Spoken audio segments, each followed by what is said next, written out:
গুরুত্বপূর্ণ অধ্যাদেশ বাতিল করে সরকার স্বৈরতান্ত্রিক ব্যবস্থা কায়েম করতে চায়। তবে আইনমন্ত্রী জানিয়েছেন, জুলাই সনদ বাস্তবায়নের সাথে গণভোট বাতিলের কোনো সম্পর্ক নেই। বিএনপি মহাসচিব মির্জা ফখরুল ইসলাম আলমগীরও সনদ না মানার অভিযোগকে বিভ্রান্তি বলে মন্তব্য করেছেন। বিরোধী দল বলেন কিংবা বিরোধী দলীয় জোট বলেন, তারাও তাদের জায়গা থেকে কখনো এটা চিন্তা করে না যে 2 মাসের মধ্যে সরকারের কার্যক্রমের বিরুদ্ধে তাদেরকে রাজপথে নামতে হবে। এটা কোনো বিরোধী দল তাদের জায়গা থেকে চিন্তা করে না।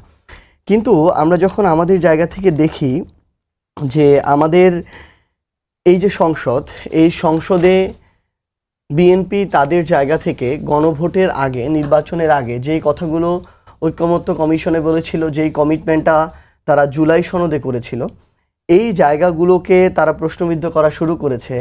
ইভেন গণভোটকে তারা অবৈধ বলা শুরু করেছে। দেশে যাদের সাথে জুলুম করা হয়েছে, আমরা বিশ্বাস করি জনাব তারেক রহমান জুলুমের শিকার, আমাদের জনাব সালাউদ্দিন ভাই জুলুমের শিকার, এই মানুষগুলো আবার ফিরে আসলেন, আমাদের অসংখ্য গুম হওয়া মানুষ আবার ফিরে আসলেন। এই জিনিসগুলো কোনোটাই কি আমাদের জায়গা থেকে এই সাংবিধানিক প্রক্রিয়া ছিল? জুলাই সনদ বাস্তবায়ন তারা করবেন না, তারা তো বলছেন ধারণ করেন জুলাই চেতনাকে। বারবারই তো বলছেন সংসদে পরশুদিন তো। ভাই, কথার সাথে কাজের মিল থাকতে হবে। মুখে মুখে ধারণ করেন আর বাস্তবায়নের সময় নিজেদের পছন্দের অধ্যাদেশগুলো, নিজেদের পছন্দের বিধানগুলো তারা করবেন, বাকিগুলো করবেন না। তার মানে কি এটা জুলাই সনদ পুরো বাংলাদেশের, ভাই একটু আগে যেটা বললেন, তাহলে পুরো বাংলাদেশকে ধারণ করে না? তাহলে এটা তো শুধু বিএনপিকে ধারণ করে। এটা তো বিএনপির দলীয় এজেন্ডা বাস্তবায়ন করার জায়গা না, এটা বাংলাদেশের মানুষের গণ অভিপ্রায় বাস্তবায়ন করার জায়গা। প্রত্যেকটা পদক্ষেপে বিএনপি কিন্তু ভুলটা ধরিয়ে দিয়েছে। প্রথমে খেয়াল করেন, বিএনপির সামনে এবং জনগণের সামনে নির্বাচনের বিকল্প কিছু ছিল না, জাতীয় একটা নির্বাচন। কারণ ইন্টারিম গভর্নমেন্ট প্রত্যেকটা জায়গায় খুবই খারাপ করছিল, দেশের অবস্থা খুবই খারাপ, যেটার জের এখন দিতে হচ্ছে। এখন পর্যন্ত আরও কতদিন হবে জানি না। সেইখানে একটা রাজনৈতিক দলের ভীষণ প্রয়োজন, বিধায় কিন্তু নির্বাচনটা বিএনপি চেয়ে। সমাধান আসলে কোন পথে হচ্ছে, সংসদে হবে না রাজপথে হবে, সেসব বিষয় নিয়ে আমাদের অতিথির কাছে প্রশ্ন থাকবে। প্রথমে যাব সার্জিস আলম, মুখ্য সংগঠক এনসিপির। আমার কাছে প্রশ্ন প্রথম থাকছে, সেটা হচ্ছে যে সংসদে যখন আলোচনা চলছে, সংসদ চলছে, এই মুহূর্তে আপনাদের বিরোধী দলের জোট তারা কেন রাজপথে আসলেন? এটা সেদিন সংসদে দাঁড়িয়ে জনাব ইলিয়াস আলীর সহধর্মিনী যখন বলছিলেন যে ইলিয়াস আলী কোথায়, এটা কিন্তু সেই গুমের কথা মনে করিয়ে দেয়।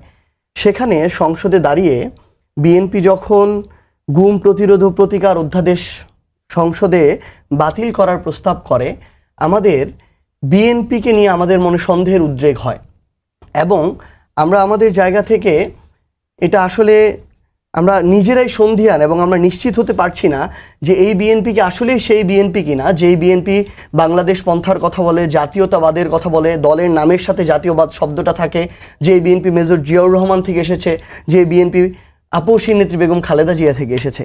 আমরা দেখি যে জাতীয় মানবাধিকার কমিশন অধ্যাদেশ বাতিল করার প্রস্তাব করে বিএনপি। মানে মানবাধিকার নিশ্চিত করাটা, এটা তো শুধু বিএনপি নয়, সবার জন্য গুরুত্বপূর্ণ, জনগণের জন্য গুরুত্বপূর্ণ। বিএনপি কি তাদের জায়গা থেকে মনে করছে যে তারা এবার সরকারি দল, তারা আজীবন সরকারি দল থাকবে? তাহলে তাদের এই জন্য এগুলো নিয়ে আর চিন্তা করার প্রয়োজন নেই। তারা তো সরকারি দলে থাকবে, ক্ষমতায় থাকবে, সো তাদের ক্ষমতাকে কোনোভাবে সংকুচিত করা যাবে না। কিন্তু তারা যেন এটুকু ভুলে না যায় যে ক্ষমতার পালাবদল এটা আবশ্যক, এবং এই ক্ষমতার পালাবদলে একদিন বিএনপিও তাদের জায়গা থেকে বিরোধী দলের ভূমিকায় যেতে পারে, তাদেরও মানবাধিকারের আইন প্রয়োজন হতে পারে, তাদের জায়গা থেকেও গুম খুনের অধ্যাদেশ প্রয়োজন হতে পারে।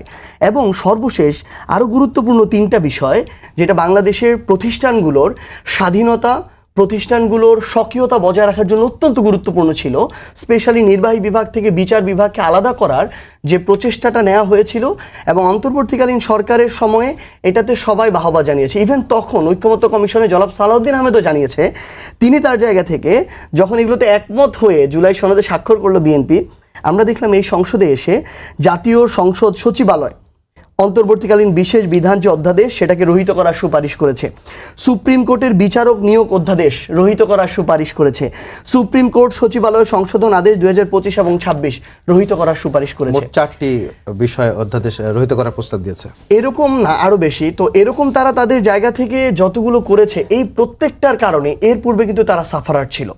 তারা এর আগেও বিচারকের বয়স নিয়ে যখন সুবিধা নিতে চেয়েছে, তখন এটার জন্য শুধু বিএনপি না, পুরো বাংলাদেশকে কিন্তু এটার জন্য ভুক্ত হয়েছে। তারা তাদের জায়গা থেকে কেন ওই একই কাজগুলো আবার করছে, আবার পা বাড়াচ্ছে, এটা আমাদের মনে যখন সন্দেহ তৈরি করে, তখন আমরা বিএনপির বিরোধী দল হিসেবে নয়, বিএনপির বিরোধিতা করে নয়, বরং বিএনপিকে চোখে আঙুল দিয়ে দেখিয়ে দিতে আমাদের রাজপথে যেতে হয়েছে। এবং মাত্র 1.5 মাসের হানিমুন পিরিয়ডে যখন বিএনপি আছে, এই সময়ের মধ্যে তারা তাদের কথা এবং কাজের মধ্য দিয়ে আমাদেরকে রাজপথে যেতে বাধ্য করলো। মরিয়াপা, আপনি তো শুনছিলেন সার্জিস আলমের বেশ কয়েকটা যুক্তি যে কি কারণে তারা রাজপথে যাচ্ছেন। আপনারা তো দীর্ঘ 17 বছর বিরোধী দলের থেকে রাজপথে ছিলেন, আন্দোলন করেছেন, দাবি দেওয়ার জন্য সরকারের কাছে দাবি জানিয়েছিলেন, সেটা যেমন যৌক্তিক ছিল, আপনারা কি মনে করেন যে এই আন্দোলনটাও যৌক্তিক? তারা যে সমাধান যখন সংসদে পাচ্ছেন না, তখন রাজপথে নামাটা কি তাদের জন্য যৌক্তিক কিনা? আপনি একজন পরীক্ষিত নেত্রী হিসেবে আপনি জানাবেন। ধন্যবাদ আপনাকে, যারা শুনছেন, এবং আমার সহালোচক বৃন্দদেরকে ধন্যবাদ। দেখেন, এই যে এই গণভোট বাতিলের যে কথাটা আসছে, সেটার আগে কিন্তু বিএনপি আপনার সংস্কার কমিশনে বহুদিন বসেছে, সবার সাথে আলোচনা করেছে, যত রকম বিএনপি, এবং সেই চাওয়ার পরেও কিন্তু বিএনপির প্রত্যেকটা জায়গায় কিন্তু ভুল ধরিয়ে দিয়েছে, এটা করা ঠিক হবে না, এটা করা ঠিক হবে না। আপনারা কিন্তু কালের সাক্ষী। তো বিএনপি বলেছে, আবার বিএনপি কিন্তু সেটার সাথে কাজ করেছে। কেন কাজ করেছে? কারণ ওটা নিয়ে যদি শুধু ওই মুহূর্তে দ্বন্দ্ব হতো আমাদের অনুজদের সাথে, আমাদের আজকে যারা বিরোধী দলের মেইন জামাত ইসলামীর সাথে, তাহলে হয়তো নির্বাচন আরো কালক্ষেপণ করার সুযোগ পেত ইন্টারিম গভর্নমেন্ট।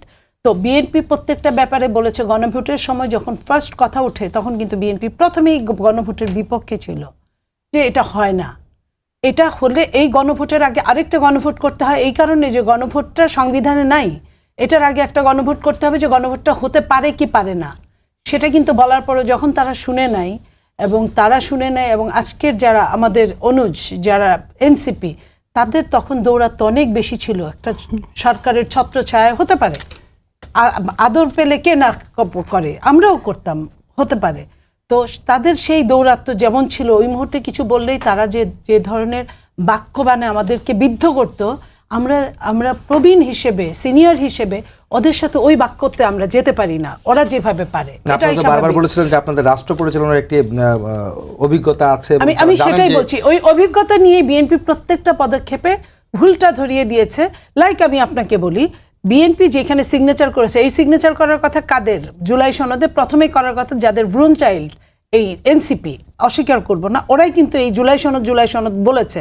আমরা তাদের সাথে একত্রতা ঘোষণা করেছি, কিন্তু তারা কিন্তু যে কোনো কারণেই হোক সিগনেচার করে না। ইলেকশনের ঠিক আগ মুহূর্তে তারা হয়তো করেছে, যেটা 1 মাস সময় ধার্য করে দেওয়ার পরেও তারা করে নাই। বিএনপি করেছিল কোথায়? নোট অফ ডিসেন্ট সহ। কিন্তু যখন ইন্টারিম গভর্নমেন্ট প্রধান যখন ঘোষণা দিল, তখন কিন্তু নোট অফ ডিসেন্ট ছিল না। 4-4টা প্রশ্ন আসলো। এই প্রশ্নগুলো কিসের ভিত্তিতে আসলো? তারা কিন্তু প্রশ্নের উত্তর দিতে বাধ্য ছিল। তখন আপনারা প্রতারণা বলেছিলেন, এটা আমরা প্রতারণা বলেছিলাম, এবং আমরা এটাকে যে একটা সময় আসলে এটা ধুপে টিকবে না, এটাও আমরা বলেছিলাম। কারণ ওইখানে কথা যেটা হয়েছিল যে ইলেকশন হওয়ার পরে সংসদই এটাকে বাস্তবায়ন করবে। লাস্ট হাতিয়ার কিন্তু সংসদ 2/3 মেজরিটি নিয়ে। তো 2/3 মেজরিটি নিয়ে যদি হয়, এবং আমাদের আপনি দেখেন আমরা কোথায় প্রতারণা করলাম, আমরা তো প্রতি পদক্ষেপে প্রতারণার শিকার হলাম। 2/3 মেজরিটি নিয়ে এটা করতে পারে, যদি না করে অটো এই অধ্যাদেশ ইন্টারিম গভর্নমেন্ট দিতে পারে না। তারপরেও দিয়েছে, আমরা কিছুই বলি নাই যে ঠিক আছে আগে সরকার গঠন হোক, তারপরে কে 2/3 মেজরিটি হয় সেই হিসাবে কাজ হবে। যদি তারা হয়ে যায়, জামাত যেটা বলেছে, ওপেন বলেছে, ক্ষমতায় আমাদেরকে আসতেই হবে, যে কোনো মূল্যে ক্ষমতায় আসতেই হবে, তারা যেভাবে কথা বলেছে। তো সেই জায়গায় আমরাও তো এরকম আমাদেরকে ভয় দেখিয়েছে সকালে বিকালে সন্ধ্যা রাতে। তো আমরা এটা মনে করছি সরকার যেই হোক না কেন, তার লাস্ট হাজয় যুক্ত হয়েছে দিয়ে এটা সমাধান হবে। তো সমাধানে আপনি দেখেন যে আপনার গণভোট 1, 2, 3, 4 অনেকগুলা পদ্ধতিতে এই গণভোটটা অবৈধ হয়ে যায়। গণভোটটা বৈধ হয় না কোনোভাবেই। তো সেই জায়গায় গণভোট আর জুলাই সনদ এক না। জুলাই সনদে বিএনপি যেই জায়গায় স্বাক্ষর করেছে, বিএনপি সেই জায়গায় ধারণ করে, বিএনপি সেই জায়গায় পালন করতে চায়। বিএনপি এর আগেও 17টা সংশোধনী হয়েছে, আবারও সংশোধনী হবে। সংশোধনী হতে তো ক্ষতি নাই, সংশোধনী ধরেই তো মানুষ এটা তো এক ধরনের আইনের কাজগুলো করে। তো সেইখানে আমাদের সন্তানরা জুলাই সনদে জুলাই অভ্যুত্থানে যারা সামনে ছিল, আমরা কোনোভাবেই চাই না যে তাদের কোনো সমস্যা হোক, কখনোই। কারণ এইখানে লাভবান কিন্তু তারা, আমরা সবাই। আমরা কিভাবে আমাদের সন্তানদেরকে মৃত্যুর মুখে ঠেলে দিতে পারি? Never and never. তাদেরকে বুঝতে হবে বাস্তবতা কি জিনিস। 2 মাসের মধ্যে যদি তারা আন্দোলন করে এইভাবে, তাহলে কিন্তু যাদেরকে তারা আমরা সবাই মিলে ঠেকিয়েছিলাম, তারা কিন্তু ঢুকে পড়ার জন্য শুধু কাউন্টডাউন করছে। কাউন্টডাউনে আমি আবারও বলছি, আমি তাদের পক্ষ হয়ে বলছি, কাউন্টডাউনে কি হবে? আমরা কিন্তু জেল জুলুম হুলিয়ার মধ্যে হয়তো ফিরে গেলাম, বিএনপি একটা বড় দল, জেল জুলুম হুলিয়ার মধ্যে ফিরে গেলাম। কিন্তু তাদেরকে যদি একজন একজন করে যদি আপনার কোনো রকম প্রতিশোধের জায়গায় নিয়ে যায়, তাহলে রাষ্ট্র একটা সন্তান হারাবে, আমরা একটা ভাই হারাবো, আমরা আমাদের সন্তানদের হারাবো। আমরা কোনোভাবেই এটা চাই না। যদি তারা এই জিনিসটা না বুঝে, এত সুন্দর একটা ইলেকশন হওয়ার পরে, এত সুন্দর একটা সরকারি দল বিরোধী দল হওয়ার পরে, যদি এই রাষ্ট্র যদি আপনার চলমান না থাকে, যদি এবং আন্তর্জাতিক যুদ্ধের একটা ক্ষেত্র চলছে, এই অনেক রকম সমস্যা, রাষ্ট্রের অর্থনীতি চরম নাজুক অবস্থা, তার উপর মরার উপর খাড়ার ঘা হিসেবে আপনার সারা বিশ্বে তেল সংকটের একটা সমস্যা চলছে, এগুলো সব কিছু মিলে বিরোধী দলকে সিরিয়াসলি চিন্তা করতে হবে যে আমি কি চাই, আমার সাথে দেশের মানুষের কতটা সংশ্লিষ্টতা থাকবে। শুধু আমার কারণে, আমার মানে ভালোর জন্য আমি একটা কিছু ঘটাবো, আবার দেশটা অশান্ত হবে, অচল হওয়ার চেষ্টা হবে। এতে কিন্তু ওই যে বলে না যে কবি, যে আমি কি একাই হেরেছি, তুমিও কি একটু হারোনি? হারলে কিন্তু সবাই হারবে। এই জিনিসটা তাদের বুঝতে পেরেছি। আমি যাব হচ্ছে মাহবুব আজিজ ভাই, সাংবাদিক, আপনি একটু জানাবেন যে আমি দুজনকে কিন্তু একই প্রশ্ন করছি না, আপনাকেও একই প্রশ্ন করতে চাই যে এটা আসলে কতটা যৌক্তিক যে বিরোধী দলের এখন রাজপথের আন্দোলনটা। সঙ্গে মনিয়াপা কিন্তু একটা কথা বলেছেন যে হারলে সবাই হারবে। আপনি কি এখানে ধন্যবাদ, শুভেচ্ছা সবাইকে, একমত কিনা আর কি?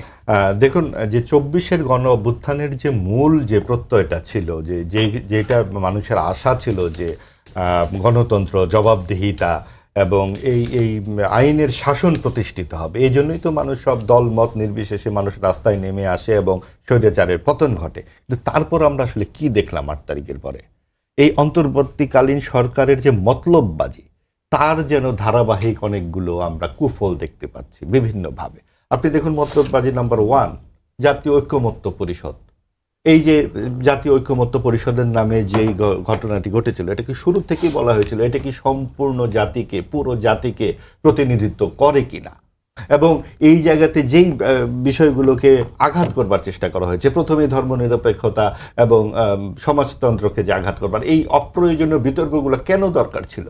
জাতির সামনে বিভিন্ন কিছু মুক্তিযুদ্ধের যে বিতর্ক, ভাস্কর্য ভাঙা, মাজার ভাঙা ইত্যাদি অনেক কিছু ক্ষেত্রে সরকার নির্বিকার থাকলো এবং সব কিছু মিলিয়ে মনে হচ্ছিল সরকার যেন একটা সাম্প্রদায়িক শক্তিকে উস্কিয়ে দিতে চাচ্ছে।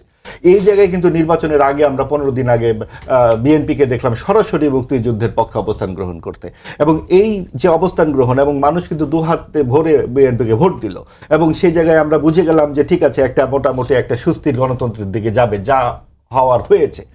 তারপর আমরা কি দেখছি সংসদে? আপনি 5টি কার্যদিবস আমরা দেখলাম, সেখানে কি কি নিয়ে আলাপ হলো? আপনার রাজশাহী মেডিকেল কলেজের ভেন্টিলেটরের অভাবে 21 জন শিশু মারা গেছে। 7টি জেলায় হামের প্রকোপে অন্তত 94 জন শিশু মারা গেছে। ঈদ যাত্রায় 300 মানুষ মারা গেছে সড়কে বিভিন্নভাবে। মন্ত্রী বললেন যে 1-2টি খুব বড় ধরনের দুর্ঘটনা ঘটেছে, এছাড়া সবচেয়ে ভালো স্বস্তিকর ঈদ যাত্রা ঘটেছে। আপনার মনে পড়বে 2011 সাল থেকে 2024 সাল পর্যন্ত তৎকালীন সড়কমন্ত্রী ওবায়দুল কাদের একই ভাষায় কথা বলতেন। অর্থাৎ ভাষাগুলো যেন একই রকম। আমরা সংখ্যার সাথে লক্ষ্য করছি গুমকে গুম করে দিতে চাচ্ছে বিএনপি। যে বিএনপি সবচেয়ে বেশি গুমের শিকার হয়েছে, সে কেন এই গুমের বিরুদ্ধে দাঁড়াবে? এটার পক্ষে যে যুক্তি কারণ দেখানো হয়েছে যে আইন শৃঙ্খলা বাহিনী গুমের সঙ্গে জড়িত থাকে, এটা খুব সংবেদনশীল একটা ব্যাপার, এটা নিয়ে সিদ্ধান্ত নেওয়া যাবে না। মানবাধিকার কমিশন সম্পর্কে তারা এই কথা বলছে। সব কিছু মিলিয়ে আমরা আমাদের চোখের সামনে যেমন আওয়ামী লীগের দুঃশাসন ভেসে উঠছে, অন্তর্বর্তীকালের সরকারের অপদার্থ সরকারের যেই সমস্ত জিনিসপত্র তারা রেখে গেছে ভঙ্গুর অবস্থায়, স্বাস্থ্যমন্ত্রী বলেছেন গোয়াত ফিতা সিরিঞ্জ পাওয়া যায় না, এই অবস্থায় রেখে গেছে। আওয়ামী লীগ যেই জায়গায় রেখেছিল অন্তর্বর্তীকালীন সরকার সেটাকে একদম নিঃশেষ করে দিয়েছে। তার মানে বিএনপির যেটা সবচেয়ে বেশি জরুরি ছিল যে আওয়ামী লীগের ব্যাপারে সবাই জানে, লোকে জানে এবং এগুলো অনেক গণমাধ্যমে এসছে, কিন্তু 18 মাসে যে কি হয়েছে সেটা কিন্তু স্বাস্থ্য খাতে এই ঘটনার পরে আমরা জানতে পারলাম যে হামের টিকা জিনিসটা 8 বছর ধরে টিকাই আসে। টিকাই জানে না। এবং এই একটু আগে আমি শুনলাম যে ওই তৎকালীন যে স্বাস্থ্য উপদেষ্টা তিনি বলেছেন টিকা কেন দিতে হবে, অর্থাৎ টিকা সম্পর্কে তার কোনো ধারণাই ছিল না। তিনি ছিলেন একটা ব্যাংকের সাবেক এমডি, তাকে এনে বসে দেওয়া হচ্ছে স্বাস্থ্য উপদেষ্টা। তো এই যে বিষয়গুলো আপনার 18 মাসের একটা শ্বেতপত্র বিএনপির করা উচিত ছিল বা এখনো আছে, যে কোন কোন খাতে কি, কারণ আগামী 15 বছর কিন্তু আমরা শুনতে পারবো শ্বেতপত্র প্রকাশ করবে না কাজ করবে, না, আপনাদের মাত্র 1.5 মাস প্রকাশ হয়নি না, কাজ তো সবাই মিলে তো করতে হবে। কারণ আমরা খালি আওয়ামী লীগকে গালি দেব যে আওয়ামী লীগ লুটপাট করে গেছে, আওয়ামী লীগ লুটপাট করে গেছে তাই কিছু করতে পারছি না, যেটা আমাদের অন্তর্বর্তীকালীন সরকার বলে গেল। আমরা প্রধানমন্ত্রীর মুখেও শুনলাম $230 বিলিয়ন পাচার করেছে। তাহলে আওয়ামী লীগ পাচার করেছে এটা লোকে জানে, অন্তর্বর্তীকালীন সরকার যেন কি করেছে। এবং এই সরকারের প্রতি এত আহ্লাদ কেন বিএনপি, জামাত, এনসিপি সকলের? কারণ তাদেরকে ওই যে মিলমিশ করে যেই একটি সংসদ বানিয়ে দিয়ে গেছে এই কারণে। কাজে এই প্রশ্নগুলো কিন্তু উঠবে, আপনাকে প্রশ্ন করতেই হবে। আওয়ামী লীগের বিরুদ্ধে যেমন প্রশ্ন করতে হবে, অন্তর্বর্তীকালীন সরকারের সময় যা হয়েছে তার প্রশ্ন করতে হবে, এখন যা হচ্ছে বা ভবিষ্যতে যা হবে প্রশ্ন কিন্তু আমাদেরকে করতেই হবে। এবং প্রশ্ন করা মানে মধ্যে আনতে হবে বিষয়টা, অবশ্যই জবাবদিহিতার মধ্যে আনতে হবে। এবং সেই ক্ষেত্রে সকলেই কিন্তু মিলে শ্বেতপত্র করে না। শ্বেতপত্র কমিটি যেমন করা হয়েছিল আপনার মনে পড়ে টিআইবির প্রধানের মাধ্যমে, তাহলে এই সময় কেন সেটা করা হবে না? এবং এই জায়গাটা খুব জরুরি, কারণ দেশটাকে ফোকলা করে দিয়ে গেছে এবং যারা করে দিয়ে গেছে তারা অনেক সহি কথাবার্তা বলে। এবং সেই কারণে এইগুলো আমাদের সামনে থাকলে আগামীতে বিএনপিকেও আমরা বলতে পারবো ভাই এই অবস্থায় ছিল, আপনি আমাদের কোন অবস্থায় নামালেন। না, আমার প্রশ্ন ছিল আসলে এই আন্দোলনটা যৌক্তিক ছিল আন্দোলন কিনা, তো মানে তারা বলছে, তারা যেটা জামাত যেটা করতে চাচ্ছে যে আওয়ামী লীগের এই অনুপস্থিতিতে তারা আওয়ামী লীগ হয়ে উঠবে। এবং যেহেতু সরকার ড্রাইভিং সিটে থাকে, সরকার অনেক ভুল করতে পারে এবং সরকারের এই বিরুদ্ধে এই সমস্ত কথাবার্তা তো বিরোধী দলই বলবে। এবং যেহেতু আপনার মনে পড়ে 91 সালে ক্ষমতায় যখন বিএনপি, তখন শেখ হাসিনা বললেন যা সূক্ষ্ম কারচুপি হয়েছে, আমরা এক মুহূর্ত শান্তিতে থাকতে দেব না। আমাদের এই যে রাজনৈতিক সংস্কৃতি, কেউ কাউকে এক মুহূর্তে শান্তিতে থাকতে দেব না, এই প্র্যাকটিসই জামাত করতে চাইছে। যদিও সংসদে তারা সরকারের এই সমস্ত ব্যর্থতা, হামের টিকা থেকে শুরু করে স্বাস্থ্য খাতের ভঙ্গুর, জ্বালানি সংকট, কোন বিষয়ে কিন্তু তারা বিএনপি কে বলছেন যে তাদের ব্যর্থতা, মাত্র 1 মাস ক্ষমতায় এসেছে তারা, বিগত সরকারের ব্যর্থতা ছিল। আমি ক্লিয়ার করে যেই জায়গাটাতে ব্যর্থতা বলছি ভাই, একটু শুনলে ভালো হয়। সেটা হচ্ছে আপনি যখন ভেন্টিলেটরের সমস্যা হলো, সেই জায়গাগুলোতে সরকার কি পদক্ষেপ নিয়েছে। এবং যখন মন্ত্রী বলেন ফাঁসি কাস্টে ঝোলানো উচিত, এইটুকু বলাই কিন্তু শেষ না। সড়ক মন্ত্রী যখন বলেন যে স্বস্তির যাত্রা হয়েছে, 2-3টি দুর্ঘটনা ঘটেছে, এইটা কিন্তু সরকারের ব্যর্থতা হিসেবেই দেখব। কারণ এই তামাশায় আওয়ামী লীগের আমলে আমরা 15 বছর দেখেছি।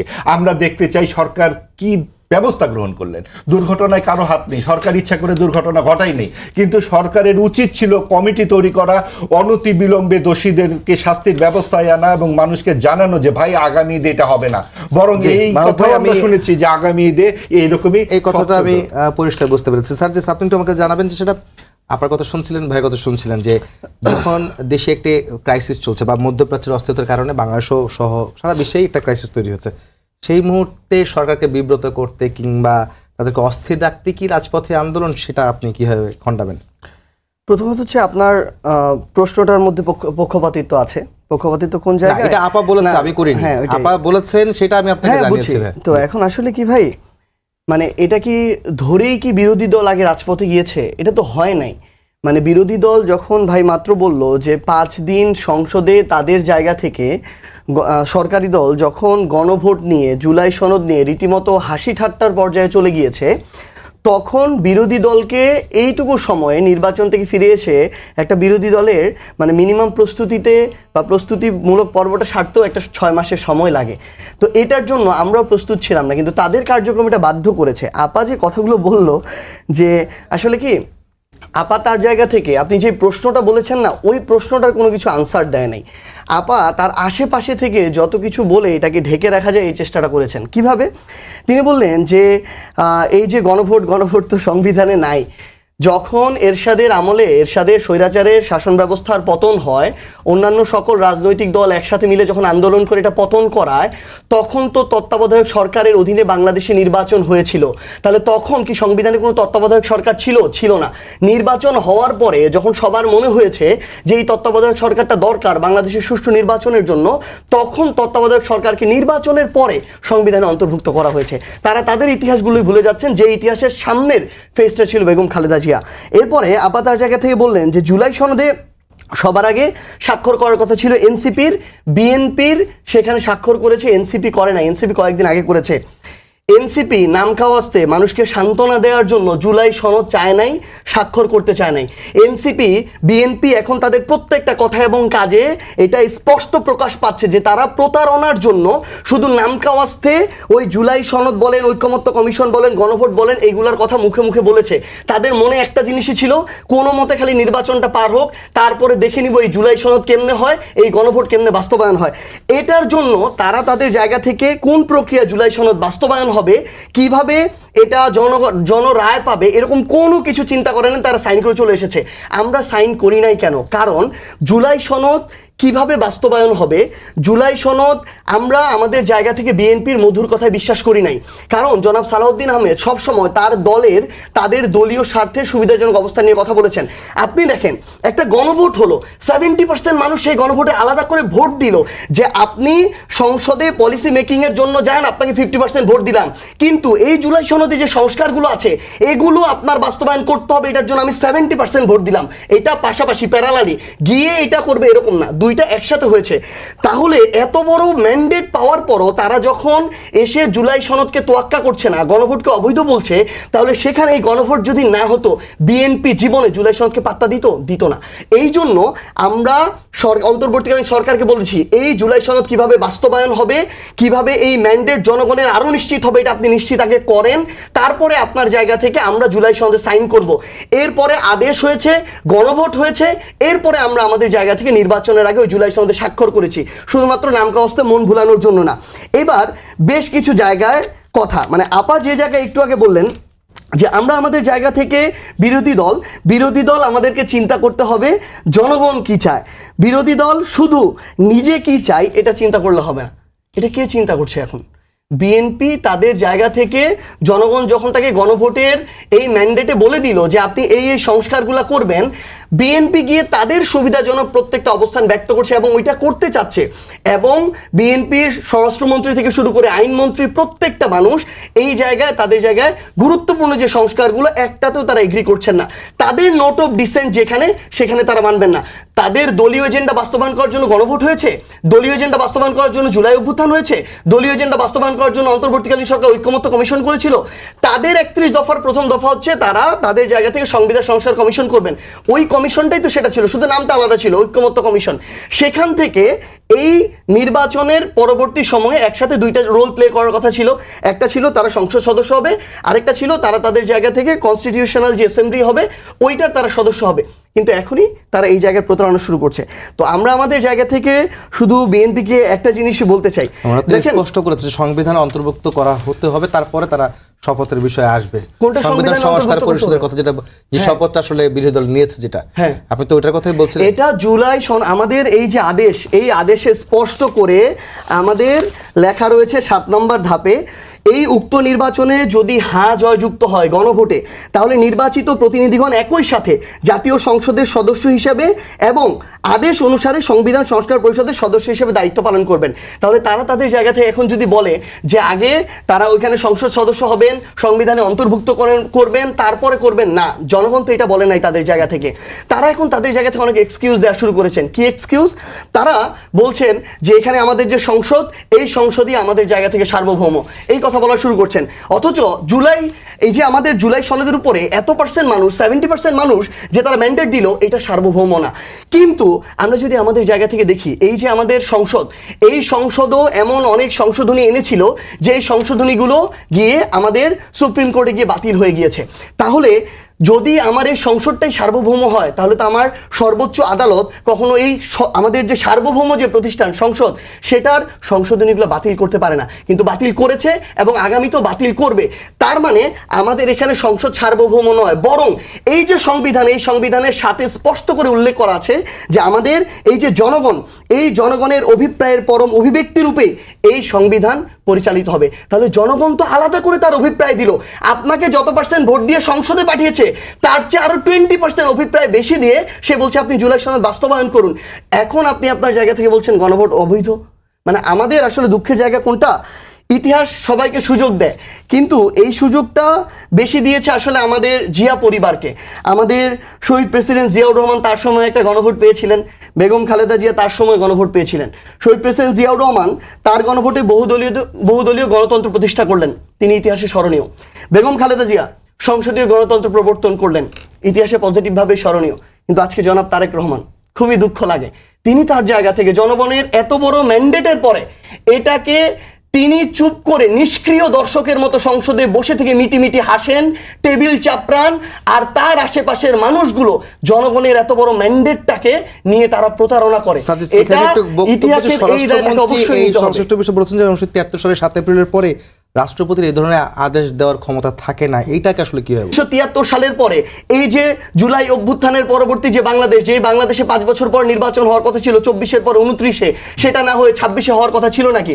এই জুলাই সনদের এই 1973 সালের পরে আমরা দেখলাম এই বাংলা। আপনার কথা বুঝতে পেরেছি, দলীয় এজেন্ডা বাস্তবায়ন করার জায়গা না, যেমন কথাটা বলছেন তেমন সঙ্গে সার্জিস বলছিলেন যে প্রতারণার জন্য আসলে মুখে মুখে আপনারা জুলাই সনদ বাস্তবায়নের কথা এর আগে, নির্বাচনের আগে বলেছিলেন, এটাকে আপনি কিভাবে ব্যাখ্যা করবেন? বলে না যে তর্ক করো যুক্তির সাথে, যুক্তির বাইরে যাওয়ার কোনো সুযোগ নাই, অন্তত পক্ষে সংসদে তো নাই।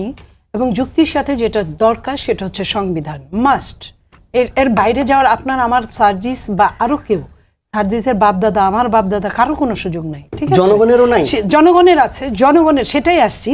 এরশাদের পরে সার্জিস যে কথাটা বলছেন তত্ত্বাবধায়ক নিয়ে, যে একটা তখন তো আইন ছিল না, আমিও বলি তখন আইন ছিল না, কিন্তু আপনি জানেন সবগুলো দল একসাথে বসে ডক্ট্রিন অফ নেসেসিটি এটা দিয়ে কিন্তু ওই মুহূর্তে রাষ্ট্র কিভাবে ইলেকশনটা করবে সেটা নিয়ে বসছে।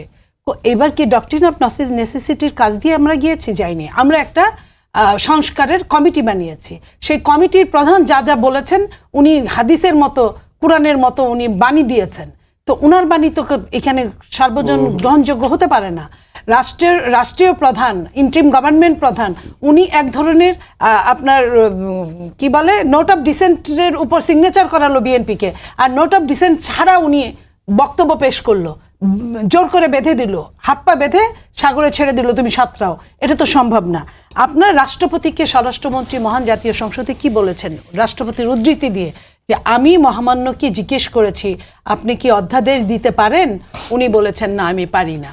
তাহলে আপনি কিভাবে দিলেন? আমাকে চাপিয়ে দেওয়া হলে আমি কি করতে পারি? একটা রাষ্ট্রপতির যার কিনা এক লাইন বক্তব্য দেওয়ার কোনো সুযোগ নাই, সে তাকে চাপিয়ে দিলে সে কি করতে পারে? এটা কিন্তু স্বাভাবিক। উনি কিন্তু স্বীকার করেছেন এবং সেটা রিপিট করেছেন স্বরাষ্ট্রমন্ত্রী। তো এই জায়গায় যে জনগণ ম্যান্ডেটের কথা বলছেন, জনগণ তো 213টা আসনে বিএনপিকে ম্যান্ডেট দিয়েছে। এইখানে আপনি সংবিধানের কথা বলছেন, আপনি শাহদিন মালিক, তানিয়া আমির সহ অনেকগুলো অ্যাডভোকেট, প্রথিতযশা অ্যাডভোকেটরা কি বলেছেন, যে একটা শপথের পরে আরেকটা শপথ নিলে আগের শপথটা বানচাল হয়ে যায়। বিএনপি তো অনেক ভদ্র রাজনীতি করছে এই কারণে যে ওটা করলে বিএনপি চায় না এই রাষ্ট্রটা অকেজো হয়ে যাক, এই রাষ্ট্রটা আবার খুঁড়িয়ে এই রাষ্ট্রের গণতন্ত্র হাঁটুক, যে কারণে বিএনপি এটা নিয়ে কোনো কথা বলছে না। যদি 3rd-person 4th-person বিরোধী দল হওয়ার মতো থাকতো বাংলাদেশে এই অবস্থায়, তাহলে কিন্তু অনেক রকম সমস্যায় হয়তো আজকের বিরোধী দল পড়তে পারতো 2টা শপথ নেওয়ার কারণে। এবং এটাও আমি জানি না ফিউচারে এটার কি হবে, 2টা শপথ নেওয়ার কারণে একটা শপথ তারা লঙ্ঘিত করেছে। তো এই জায়গাগুলা তাদের বিচার মানি, কিন্তু তালগাছটা আমার, এটা হলে তো চলবে না। তাদেরকে বিচার মানতে হবে, বিচারের যে সিস্টেম লঙ্ঘন করে হবে না। এটা আপনার সার্বভৌম রাষ্ট্র, এটা কিন্তু এখন রেভলিউশন রাষ্ট্র না। রেভলিউশন রাষ্ট্র ছিল 5ই আগস্ট, 6ই আগস্ট, 7ই আগস্ট, 8ই আগস্টের সন্ধ্যা পর্যন্ত। আপনি এর মধ্যে আপনি আপনার স্পার্ক করতে পারেন নাই, এই দায়িত্ব আপনাকেই নিতে হবে। ভুল করলে ভুলের মাসুল তো দিতেই হবে। আপনি রাষ্ট্রপতির হাত দিয়ে শপথ নিয়েছেন, আবার আপনি রাষ্ট্রপতির ছবি নামিয়ে ফেলেছেন, আবার আপনি রাষ্ট্রপতিকে ইমপিচমেন্ট করার মতো আপনার হাতে কোনো রকম আইন কানুন কিচ্ছু নাই। আপনি রাষ্ট্রপতিকে মুখে মুখে ইমপিচমেন্ট করছেন, আপনি সারা বিশ্বে রাষ্ট্রপতিকে ছোট করছেন। আমি বলি নাই রাষ্ট্রপতি ভীষণ ভালো মানুষ, আমি শুধু আইনের ধারালো যুক্তিগুলোর কাছে যাচ্ছি। এইখানে যাওয়া ছাড়া আমার কোনো উপায় নাই। আপনি যখন রাষ্ট্রপতিকে নিয়ে শপথ নিলেন তখন রাষ্ট্রপতি বৈধ, তারপর আপনি রাষ্ট্রপতিকে অবৈধ ঘোষণা করলেন। কিসের উপর? আপনার তো স্পিকার নাই, আপনার তো সংসদ নাই, আপনি তো অভিশংসন করতে পারবেন না, তাহলে আপনি কিসের উপর করবেন? সেই কথাটা যদি সত্যকে সত্য বলতে হয়, সেটার জন্য যদি বিএনপি দায় হয়, তাহলে বিএনপি এই দায় নিলে আমি মনে করি না বিএনপি কোনো লস করবে। কারণ বিএনপির সাথে জনগণ আছে, যে জনগণ বিএনপিকে ভোট দিয়েছে একটা দায়িত্বশীল আচরণের জন্য, সংবিধান মেনে চলে কাজ করার জন্য। আমি আবারও বলছি সার্জিস সহ সমস্ত বিরোধী নেতাকে যে আপনারা যেটায় কারো কোনো আপনার নোট অফ ডিসেন্ট নাই, এগুলোকে মেনে নিয়ে আগে আইনগুলো পাস হোক। এগুলো সুন্দর একটা সিস্টেমেটিক চুলচেরা বিরোধী দলের রাজনীতি হোক, সেইখানে বিরোধী দল ছায়া সরকার হিসেবে কাজ করুক, হামের টিকা নাই সেটার জন্য বলুক, এবং কি বলে জলাতঙ্ক রোগের টিকা নাই, কেন 18 মাস টিকা আসলো না, কেন আমাদের সন্তানরা মারা যাচ্ছে, সেটা নিয়ে কাজ করুক। সেটার সাথে সরকারকেও জবাবদিহিতার মধ্যে আনুক। সরকার কতটুকু করতে পেরেছে, কতটুকু পারে নাই, সেটা সরকার জবাবদিহিতার মধ্যে আসবে সংসদে। এই মহান জাতীয় সংসদটাকে পবিত্র জায়গা হিসেবে আপনারা কাজ করেন, এটাই আপনাদের কাছে আমাদের একমাত্র স্বনির্বন্ধ ও অনুরোধ। গণতন্ত্রকে রক্ষা করার জন্য, বাংলাদেশের রাজনীতিগুলোকে রক্ষা করার জন্য, বাংলাদেশের সাধারণ মানুষের ডিমান্ডকে ফুলফিল করার জন্য, এর বাইরে কোনো কিছু। সংবিধান ছুঁড়ে ফেলা নিয়ে একটা প্রশ্ন আসছে আসলে, সেখানে এই বিতর্ক বলছেন আপনাদের দলীয় সংসদরা বলছেন যে জামাতের পরাজয়ের দলিল হিসেবে তারা হয়তো গাত্র দেওয়া হচ্ছে দেখে সংবিধান ছুঁড়ে ফেলার কথা বলছে। এখানের সাথে আসলে এই ধরনের বিতর্ক কেন আসছে? আমি আসলে এটা যে বুঝি না যে সংবিধান ছুঁড়ে ফেলা, প্রত্যেকটা সংবিধানে 72 সালে ওটা আবিষ্কার হয়েছে দেশ স্বাধীন হওয়ার পরে, কিন্তু তার মানে এই না যে ওই সময় যে সরকার ছিল তার মন মতো করে সংবিধান বানিয়েছে। তখন কিন্তু প্রত্যেকটা মানুষ এই দেশটাকে ধারণ করেছে, লালন করেছে। এই দেশের বাইরে বিরুদ্ধে যারা কাজ করেছে তাদের কাছে সংবিধান হতে পারে পাকিস্তানপন্থী, তাদের কাছে সংবিধান হতে পারে অন্যপন্থী, এইখানে এইটা সমস্ত পৃথিবীর ভালো ভালো সংবিধানগুলোকে ফলো করে, সংবিধান তো বানানো জিনিস না, ভালো ভালো সংবিধানগুলোকে ফলো করে অনেক দিন এই দেশে ব্রিটেন শাসন করেছে, সেগুলা থেকে কেটে ছেটে নিয়ে টিয়ে আপনার বানিয়েছে। এটা তো ছুঁড়ে ফেলার কোনো জিনিস না। আপনার সবখানে আপনি ধরেন যে 28-এর খধারা, নারী পুরুষ ধনী গরিব উঁচু নিচু সব মিলে সমান, আপনি এটা কাইটা ছাইটা কি করবেন? আপনি কোনখানে নিয়ে যাবেন? ওইটাকেই অন্য কোনো আঙ্গিকে তো ওই কথাগুলোই থাকতে হবে। হ্যাঁ, কিংবা আপনার নির্বাচন পদ্ধতি ওই অবস্থায় থাকতে হবে। যদি আপনার নির্বাচন পদ্ধতির সঙ্গে আপনি না মিলেন, আপনি আনেন সংশোধনী, আপনাকে তো কেউ নিষেধ করে নাই। এনভায়রনমেন্ট অনুযায়ী অনেক কিছু চেঞ্জ হতেই পারে। আপনার যেমন তত্ত্বাবধায়ক আসছে এনভায়রনমেন্ট অনুযায়ী, আবার আপনি যদি মনে করেন যে শেখ মুজিবুর রহমান সাহেবের পরিবারকে আজীবন আপনার সম্মান দেওয়া, নিরাপত্তা দেওয়া, এটা আপনি বাদ দিতেই পারেন। আপনি রাষ্ট্রপতি 70 অনুচ্ছেদ আপনি চেঞ্জ করবেন, এখানে তো সবাই একমত হয়ে 70 অনুচ্ছেদে কি বলেছে, 70 অনুচ্ছেদে সবগুলোর সাথেই একমত হয়েছে, শুধুমাত্র অর্থবিন ছাড়া। এগুলো তো আপনি করতেই পারেন। তো এই যে জায়গাগুলো, আপনার এই জায়গাগুলো মানলে, মেনে সংবিধানটাও থাকলো, আমরাও থাকলাম। আপনার ব্রিটেন যদি 1000-এর উপর 800-র উপরে অলিখিত সংবিধান দিয়ে পৃথিবী চালাতে পারে এত বছর, এত শত শত হাজার বছর, বাংলাদেশ কেন 54 বছর 55 বছর চালাতে পারবে না? আমাকে বলেন তো। জি মনিয়াপা, আমি কথা বুঝতে পারছি। মাহবুব ভাই, আপনি একটু বলবেন, আপনার কাছে 2-3টা প্রশ্ন থাকবে, তার মধ্যে প্রথম প্রশ্নটা এখান থেকেই শুরু করতে চাই যে সংবিধান ছুঁড়ে ফেলার যে বিতর্কটা আসছে, এটা কেন এখন আসছে এবং কার আসলে গাত্র দেওয়া হচ্ছে? আসলে দেখুন, আপা যেটা বললেন যে বিচার মানেই কিন্তু তাল গাছ আমার, এরকম একটা বিষয় আসলে রাজনৈতিক দলগুলোর মধ্যে থাকে। কিন্তু গত 18 মাসের অন্তর্বর্তীকালীন সরকারের সময় আমাদের মনে হয়েছে কি, বিচারও মানি না, তাল গাছও মানি না, আমি যেটা বলবো এটাই তাল গাছ। অর্থাৎ এটাকে বলে মব সন্ত্রাস। এই মব রাজার আমলে যা কিছু হয়েছে সব কিছুই কিন্তু ধরেন ছুঁড়ে ফেলা, ভেঙে ফেলা, কেটে ফেলা। আপনার 72 সংবিধান তো একটা মুক্তিযুদ্ধ জাত একটা সংবিধান, তো সেটার ব্যাপারে রাগটা কাদের থাকার কথা? যাদের থাকার কথা তারাই আছে। কারণ আপনি দেখুন যে ভারত বা পাকিস্তান অথবা এই আশেপাশের কোনো দেশের সংবিধানে এই ধর্মনিরপেক্ষতা বা সেকুলারিজম শব্দটা কিন্তু নাই। ভারতে আছে সেকুলার, আমাদের এখানে সেকুলারিজম শব্দটা আসলো কোথা থেকে, বঙ্গবন্ধু কোথায় পেলেন, সেটা কিন্তু তার বইতে লেখা আছে। কাজে আমরা যখন বলছি যে এটা ভারত লিখে দিচ্ছে, এটা কিভাবে হয়? এবং আপনি দেখুন বারবার বলা হচ্ছে ভারতীয় আধিপত্যবাদ ইত্যাদি নানান রকম কথাবার্তাগুলো তুলে দিয়ে আবার দেখা গেল সুতা আমদানি 140% বেড়ে গেছে। আগামীতে যেই কোরবানি ঈদ হতে থাকবেন দেখবেন বহর চলে আসতেছে গরু ওখান থেকে, পেঁয়াজ ইত্যাদি। তার মানে আপনি আত্মনির্ভরশীল হওয়ার কোনো কথা কি অন্তর্বর্তীকালীন সরকার বলেছে? এই 18 মাসে কোনো ছাত্রদেরকে কি বলেছে ইউনূস সাহেব যে তোমরা বাবারা পড়তে বসো, তোমরা নিজেদেরকে তৈরি করো? না, উনি বলেছেন তোমার ঘরের ভেতরেই তো ফ্যাসিস্ট আছে। আচ্ছা, এই যে আরেকটি বললেন সার্জিস সাহেব, বললেন জুলুমের শিকার তো বিএনপি সবচেয়ে বেশি হয়েছে। এটা যেমন সত্য, আমরা একটু জুলুমের শিকার আমাদের যারা 60 দশকে 50 দশকে যারা রাজনীতি করেছেন তাদের কথাটা একটু মনে করি। বিশেষ করে বঙ্গবন্ধুর জীবনে উনি কত বছর কারাগারে ছিলেন, উনার যে পরিবারের সদস্যরা 8 বছরের শিশু রাসেল সহ 22 জন নিহত হয়েছে, এটা কোন ধরনের জুলুম এবং কারাই হত্যাকাণ্ড ঘটালো? এটার যেমন বিচার হয়নি, প্রেসিডেন্ট জিয়াউর রহমানের হত্যারও কোনো বিচার হয়নি। আবার আপনার বিভিন্ন ধরনের রাজনৈতিক হত্যাকাণ্ডের কোনটার বিচার আমাদের এখানে হয়েছে? সবকিছুর পর যখন আমরা একটা সংসদ পেলাম এই 24-এর গণ অভ্যুত্থানের পর, আমাদের প্রথম মনে হয়েছে আচ্ছা বিড়াল সাদা না কালো সেটা বড় কথা, না বিড়াল ইঁদুর খায় সেটা বড় কথা। অর্থাৎ সংবিধানে কি লেখা আছে নাকি সংবিধান মতো চলছে কিনা সরকার বা গণতন্ত্র সেইটা বড় কথা। সংবিধান কি আছে? আপনার 80 দশকে এরশাদ যে 10 বছর আপনাকে শাসন করলো কোন সংবিধানের আওতায়? আপনাকে জিয়াউর রহমানকে মেরে ফেললেন, আপনি বঙ্গবন্ধুকে মেরে ফেলা হলো, এই কোন সংবিধানের আওতার?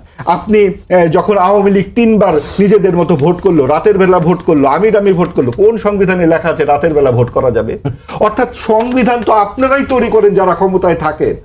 আমরা চেয়েছিলাম এইবার যে এত রক্তস্রোতের বিনিময়ে যে সংসদটা আমরা পেলাম, আমরা কথা বলতে পারবো, আমরা সকলে মিলে একটা যার যার কাজে থাকতে পারবো, সেই জন্য একটা কর্ম পরিকল্পনা দরকার ছিল।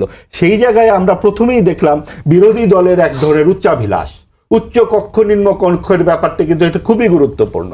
এবং এই সমস্ত কথাবার্তা বলে তারা কিন্তু বারবার বলতেছে নতুন সংবিধান সংস্কার ইত্যাদি পরিষদ। এই ভাই, এটা কি মুক্তিযুদ্ধ হয়েছে 24 সালে? 24 সালে তো মুক্তিযুদ্ধ নয়। যেমন 90-এর গণঅভ্যুত্থান হয়েছিল, 69-এর গণঅভ্যুত্থান হয়েছিল, 52 সালে ভাষা আন্দোলন ছিল, তার ধারাবাহিকতায় একটি অসাম্প্রদায়িক অনেক বড় একটা আন্দোলন হয়েছে। 2, 3, 4 আগস্টে যে আমরা অসাম্প্রদায়িক গান শুনেছি, এই গান কিন্তু আমরা 18 মাসে আর অন্তর্বর্তীকালীন সরকারের সময় শুনিনি, বরং গান বন্ধ হয়েছে, মাজার ভাঙা হয়েছে, মুক্তিযুদ্ধের ভাস্কর্য ভাঙা হয়েছে, সঙ্গীত শিক্ষা বন্ধ হয়েছে। সময় একেবারে শেষ পর্যায়ে, কিন্তু আপনি বলবেন যে সার্জিস বলছিলেন যে বিএনপি প্রতারণা করেছে গণভোট প্রসঙ্গে। আমি আপনার কাছে যাবো, আমি মাহবুব ভাই ছোট করে প্রশ্ন উত্তরটা দিবেন। আয়নায় আসলে মুখ দেখা দরকার। প্রতারণার সাথে প্রতারণা, তার উপরে প্রতারণা, তার উপরে প্রতারণা, যেটা আমাদের সব সময় রাজনীতি ক্ষমতা কেন্দ্রিক রাজনীতিবিদরা করে থাকেন।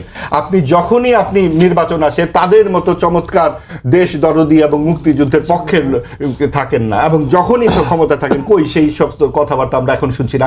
7ই মার্চের বক্তব্য নিয়ে সমস্ত কিছু ভুলে গেলেন সবাই। 7ই মার্চের বক্তব্য কি শুধুই একটি বক্তব্য? সেটা কি কোনো দলীয় সম্পত্তি? এবং আপনি দেখুন যে সমস্ত প্রতারণা করেছে কিনা গণভোট করলেই করছে, এবং গণভোট নিয়ে কিন্তু গণভোট অন্তর্বর্তীকালীন সরকার প্রতারণার আশ্রয় নিয়েছিল, বিএনপি সেটা বুদ্ধিমত্তার সাথে টিট ফর ট্যাট দিয়েছে।